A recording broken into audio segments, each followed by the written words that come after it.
Hello everyone, welcome to our channel job information study update. চলে এসেছে আজকে GNM এবং এএনএম 2024 এন্ট্রান্স পরীক্ষার বিস্তারিত নিয়ে।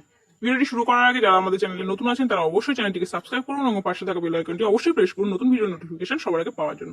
তো চলুন দেখে নেওয়া যাক আজকের ভিডিও। জিএনএম এবং এএনএম 2024 পরীক্ষার সম্ভাব্য তারিখ বলে দেওয়া হয়েছে 14 জুলাই 2024, অর্থাৎ জুলাই মাসের 14 তারিখে অনুষ্ঠিত হতে চলেছে এএনএম এবং জিএনএম 2024-এর এন্ট্রান্স পরীক্ষা। এবার দেখে নিন এই পরীক্ষায় আবেদনের ক্ষেত্রে কিছু গুরুত্বপূর্ণ তথ্য। এন্ট্রান্স পরীক্ষায় বসার জন্য আপনাদেরকে অনলাইনে আবেদন করতে হবে এবং অনলাইনে www.wbjebb.nic.in or www.wbjebb.in এই ওয়েবসাইট ফলো করে আপনাদেরকে অনলাইনে আবেদন করতে হবে এবং অনলাইনে আবেদনের জন্য আপনাদেরকে একটি ভ্যালিড মোবাইল নাম্বার এবং আপনাদের ইমেল আইডি থাকতে হবে। এবং এখানে মনে রাখবেন যে আপনাদের নাম, বাবার নাম, মায়ের নাম, জেন্ডার, ডোমিসেল এবং ডেট অফ বার্থ, এই সমস্ত ইনফরমেশনগুলো আপনারা যখন বসাবেন তখন খুব সাবধানে বসাবেন, কারণ এগুলি পরবর্তীকালে চেঞ্জ করার জন্য কোনো এডিট অপশন থাকবে না। এবং এইগুলি ছাড়া অন্যান্য যে তথ্যগুলো থাকবে সেইগুলো যদি কোনো ভুল থাকে সেগুলো চেঞ্জ করার জন্য আপনারা পরবর্তীকালে একটি কারেকশন উইন্ডো পাবেন। এরপর দেখে নিন যে আপনারা আপনাদের যে অ্যাপ্লিকেশন নাম্বার এবং পাসওয়ার্ড এগুলো কারোর সঙ্গে কোনোভাবেই শেয়ার করবেন না। এবং এক্ষেত্রে আপনাকে আবেদন করার সময় আপনার যে ফটোগ্রাফি আছে অর্থাৎ আপনার ছবি এবং আপনার সিগনেচার আপনাকে স্ক্যান করে কিন্তু এখানে আপলোড করতে হবে। এরপর দেখে নিন এখানে আবেদন মূল্য কত রয়েছে। এখানে এসটি, এসসি, ওবিসি এবং ইডব্লিউএস প্রার্থীদের জন্য আবেদন মূল্য রয়েছে 300 টাকা এবং জেনারেল বা অন্যান্য সকলের জন্য আবেদন মূল্য রয়েছে 400 টাকা। এবং আপনারা কোনোভাবেই লাস্ট ডেট অব্দি অপেক্ষা করবেন না, তার আগেই আপনারা পেমেন্টটা করে দেবেন, কারণ লাস্ট ডেটে সার্ভার ডাউন থাকতে পারে, সেক্ষেত্রে কিন্তু আপনাদের পেমেন্টের ক্ষেত্রে অসুবিধা হতে পারে। সম্ভব পরীক্ষা ডেট বলা আছে 14/7/2024, অর্থাৎ জুলাই মাসের 14 তারিখে, এবং পরীক্ষার সময় দেওয়া আছে দুপুর 12টা থেকে 1:30 অব্দি, অর্থাৎ 90 মিনিট, 1.5 ঘন্টা টাইম আপনারা পাবেন পরীক্ষার জন্য। এবং এখানে পরীক্ষার সিলেবাস দেওয়া হয়েছে। পরীক্ষাটি হবে এমসিকিউ প্যাটার্নের, অর্থাৎ 4টে করে অপশন দেওয়া থাকবে, তার মধ্যে একটি অপশন আপনাদেরকে সিলেক্ট করতে হবে। এবং এখানে মোট পরীক্ষা হবে 115 নম্বরের, যার মধ্যে লাইফ সায়েন্স থেকে থাকবে 40টি কোশ্চেন। এখানে আবার দুটো ক্যাটাগরিতে ভাগ করা হয়েছে। ক্যাটাগরি 1 যেটা রয়েছে সেখানে প্রত্যেক কোশ্চেনের জন্য থাকবে 1 নাম্বার করে, এবং ক্যাটাগরি 2 যেটা রয়েছে সেখানে প্রত্যেক কোশ্চেনের জন্য থাকবে 2 নাম্বার করে।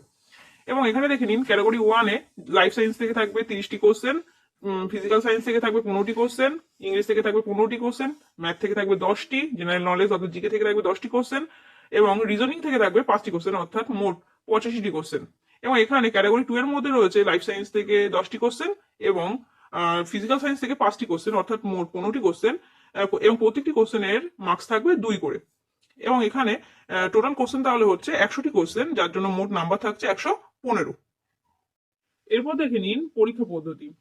আপনাদের পরীক্ষাটা নেওয়া হবে ওএমআর এ এবং কোশ্চেন হবে এমসিকিউ প্যাটার্নের, অর্থাৎ 4টে করে অপশন থাকবে, তার মধ্যে যে সঠিক অপশনটিকে আপনাকে গোল করতে হবে। এবং কোশ্চেন থাকবে আপনার ইংলিশ এবং বাংলা দুটো ভাষাতেই কোশ্চেন হবে। শুধুমাত্র ইংলিশ এবং রিজনিং এর ক্ষেত্রে আপনার ইংলিশেই কোশ্চেনটা থাকবে। এছাড়া দেখে নিন এখানে life science, physical science, mathematics এগুলো থাকবে 10ম শ্রেণী মানের। এছাড়া আপনার ইংলিশ, জিকে এবং রিজনিং এগুলো থাকবে 12 স্ট্যান্ডার্ডের। এবং ক্যাটাগরি 1-এ প্রত্যেকটি কারেক্ট অ্যান্সারের জন্য আপনি পাবেন 1 নাম্বার করে, এবং ক্যাটাগরি 2-এ প্রত্যেকটি কারেক্ট অ্যান্সারের জন্য আপনি পাবেন 2 নাম্বার করে। এছাড়া আপনার নেগেটিভ মার্কিং এখানে রয়েছে 1/4, অর্থাৎ 0.25 আপনাদের প্রত্যেক কোশ্চেন রং আনসারের জন্য আপনারা নেগেটিভ মার্কিং রয়েছে। এখানে দেখে নিন জিএনএম এবং এএনএম এই দুটো পদের জন্য কিন্তু এন্ট্রান্স পরীক্ষা হবে একটি, কিন্তু আপনাদের জিএনএম এবং এএনএম এর জন্য দুটি সেপারেট আলাদা র্যাঙ্ক ওয়াইজ মেরিট লিস্ট কিন্তু পাবলিশড হবে। এবং এখানে আপনাদের মেরিট লিস্ট যেটা পাবলিশড হবে সেটা হচ্ছে জিএমআর, অর্থাৎ general merit rank wise published হবে। যে যত নাম্বার বেশি পাবে সেই ওয়াইজ তাদের কিন্তু মেরিট লিস্টটা পাবলিশড হবে পরপর। এরপর দেখে নিন এই পরীক্ষার ক্ষেত্রে আবেদনের যোগ্যতা। ক্যান্ডিডেটকে অবশ্যই ভারতের বাসিন্দা হতে হবে এবং ডোমিসাইল হতে হবে ওয়েস্ট বেঙ্গল, এবং অবশ্যই উচ্চ মাধ্যমিক পাশ হতে হবে। এবং এছাড়া 31/7/2024 অনুযায়ী 17 বছরের বেশি বয়স হতে হবে। এবং এখানে দেখে নিন আপনারা এএনএম এবং জিএনএম এর জন্য একটি কিন্তু এন্ট্রান্স পরীক্ষা হবে, কিন্তু ভর্তির ক্ষেত্রে আপনাদের কিন্তু তখন নিজেকেই বাছাই করতে হবে যে আপনি এএনএম এর জন্য ভর্তি হবেন নাকি জিএনএম এর জন্য। এক্ষেত্রে মেয়েরা এএনএম এবং জিএনএম দুটো পদের ক্ষেত্রেই কিন্তু আবেদন করতে পারবে, কিন্তু এএনএম পদের ক্ষেত্রে কেবলমাত্র মেয়েরা, সেখানে কিন্তু ছেলেরা অ্যাপ্লাই করতে পারবে না। অর্থাৎ ছেলেরা কেবলমাত্র জিএনএম পদের জন্যই অ্যাপ্লাই করতে পারবে। এবং এক্ষেত্রে কোনো আপার এজ অর্থাৎ বয়সের কোনো ঊর্ধ্বসীমা নেই। এবং আপনাকে অবশ্যই 10 বছর, কমপক্ষে 10 বছরের পশ্চিমবঙ্গের স্থায়ী বাসিন্দা হতে হবে। এবং অবশ্যই আপনাকে বাংলা এবং নেপালি লিখতে এবং পড়তে জানতে হবে। এছাড়া উচ্চ মাধ্যমিকের ক্ষেত্রে আপনাকে 40% নাম্বার অবশ্যই পেতে হবে।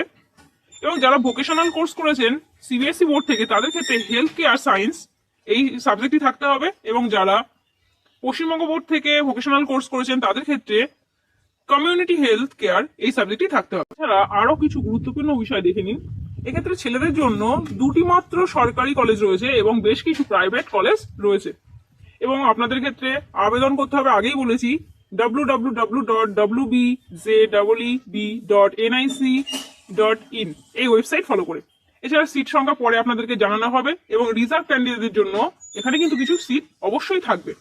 যারা আছেন ওবিসি, এসসি, এসটি বা ইডব্লিউএস, এই সমস্ত রিজার্ভ ক্যান্ডিডেট, তাদের জন্য কিন্তু অবশ্যই কিছু সিট এখানে রাখা থাকবে।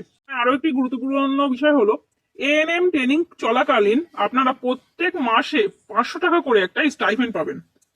এছাড়া আরো একটি গুরুত্বপূর্ণ বিষয় আবারও বলে দিই, যে আপনাদের নাম, বাবার নাম, মায়ের নাম, জন্মের তারিখ, জেন্ডার এবং ডোমিসাইল, এইগুলো যখন আপনারা রেজিস্ট্রেশনে দেবেন, তখন অবশ্যই খুব সাবধানতা অবলম্বন করে ইনপুট করবেন, কারণ এগুলোর জন্য কিন্তু পরবর্তীকালে কোনো কারেকশন অপশন থাকবে না। এছাড়া আপনাদের পাসওয়ার্ডটাকে কিন্তু আপনারা খুব সাবধানে মনে রাখবেন, কারণ ফরগেট পাসওয়ার্ড করে পাসওয়ার্ড রিকভারিরও কিন্তু কোনো রকম চান্স থাকবে না। এবং ফর্ম ফিল আপের সময় এক্সাম সেন্টার আপনারা আপনাদের কাছাকাছি লোকেশনের এক্সাম সেন্টারকে সিলেক্ট করবেন। এবং পরীক্ষার আগে আপনারা অফিসিয়াল ওয়েবসাইট থেকে অ্যাডমিট কার্ডও ডাউনলোড করে নিতে পারবেন। তো এই ছিল আজকের ভিডিও। আপনাদের সামনে জিএনএম এবং এএনএম এন্ট্রান্স পরীক্ষার জন্য যে বিশেষ বিশেষ তথ্যগুলি ছিল সেগুলো তুলে ধরলাম। এছাড়া বিস্তারিত কিছু জানার জন্য আমাদের ডেসক্রিপশন বক্সে দেওয়া অফিসিয়াল ওয়েবসাইটের লিঙ্ক ফলো করে আপনারা অফিসিয়াল নোটিশটি একবার দেখে নিন। এবং যারা আমাদের চ্যানেলে নতুন আছেন, তারা অবশ্যই চ্যানেলটিকে সাবস্ক্রাইব করুন এইরকম ধরনের নতুন নতুন ভিডিও পাওয়ার জন্য। ধন্যবাদ।